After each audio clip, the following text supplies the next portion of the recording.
Big Boss Malayalam season 7 live അപ്ഡേഷനിലേക്ക് നമുക്ക് പോകാം. ആദിലയും നൂറയും കൂടി ഇരുന്ന് കപ്പിളിരുന്ന് സംസാരിക്കുകയാണ് കേട്ടോ.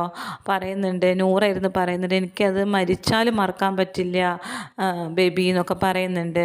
അക്ബറിൻ്റെ കാര്യമാണ് പറയണത്. എന്താ വെച്ചിട്ടുണ്ടെങ്കിൽ അക്ബർ ഇന്നലെ എൻ്റെ മുഖത്ത് നോക്കി ഫുഡ് തരില്ല എന്ന് പറഞ്ഞു, എനിക്ക് മരിച്ചാലും മറക്കില്ല. പക്ഷെ അതൊരു വേട് അങ്ങനെ പറഞ്ഞു തെറ്റ് തന്നെയാണ്. പക്ഷെ പറയാനുള്ള കാരണം എന്താണെന്നറിയോ, ഇന്നലെ ഇവർ ഇത്രയും കഷ്ടപ്പെട്ട് പണിയെടുത്ത് വന്നിട്ട് ഫുഡ് വെച്ചുകൊണ്ടിരിക്കുകയാണ് അക്ബർ സെറ്റും.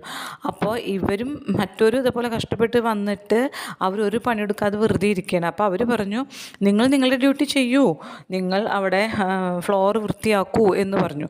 അപ്പോൾ അവർ പറഞ്ഞു, ഇല്ല ഞങ്ങൾക്ക് വയ്യ, കൈ അനക്കാവേ, ഞങ്ങൾ ചെയ്യില്ല എന്ന് പറഞ്ഞു. നിങ്ങൾ ചെയ്യില്ല എന്നുണ്ടെങ്കിൽ ഞങ്ങൾക്കും അതേ ഡ്യൂട്ടി ചെയ്തിട്ടാണ് ഞങ്ങളും വന്നിരിക്കുന്നത്, ടാസ്കുകൾ കഴിഞ്ഞിട്ടാണ്.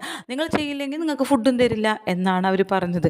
അതിലിപ്പോൾ യാതൊരു തെറ്റും ഞാൻ കാണുന്നില്ല. കാരണം അവർക്ക് ഇവരെല്ലാവരും ടാസ്ക് ചെയ്യാൻ ബാധ്യസ്ഥരാണ്. അപ്പോൾ ടാസ്ക് ചെയ്യുമ്പോൾ എല്ലാവർക്കും വേദനകൾ വരുന്നുണ്ട്. അപ്പോൾ ഈ കിച്ചൺ ടീമിനും അതുപോലെ വെസൽ ടീമിനും മാത്രം പണി, ബാക്കി എല്ലാവർക്കും ടാസ്ക് ചെയ്യുന്നത് കൊണ്ട് പണിയില്ല, പണി എടുക്കില്ല, പിറ്റേ ദിവസം എടുക്കുള്ളൂ എന്ന് പറയുന്നത് ന്യായമായ കാര്യമല്ല.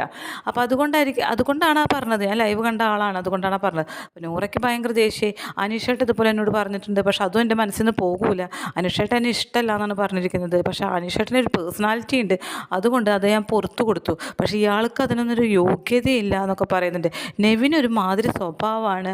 അനുമോളെ കണ്ടില്ലേ ബെഡിലേക്ക് വെള്ളം എടുത്ത് ഒഴിച്ചത്, അത് ആര്യം പറയുന്ന നെവിൻ അത് മാസമായിട്ട് പുറത്തേക്ക് പോയിട്ടുണ്ടാവും എന്ന് പറയുന്നത്. എന്ത് മാസമാണ്, മറ്റുള്ളവർ കാണുമ്പോൾ ഇത് ഒരു അഴുക്ക സ്വഭാവമായിട്ടേ അറിയുകയുള്ളൂ എന്നൊക്കെയാണ് ഇവരിരുന്ന് പറയുന്നത്. അനുമോളെടുത്ത് എന്തെങ്കിലും പറഞ്ഞ് ചൊറിയാൻ പോകും നെവിൻ.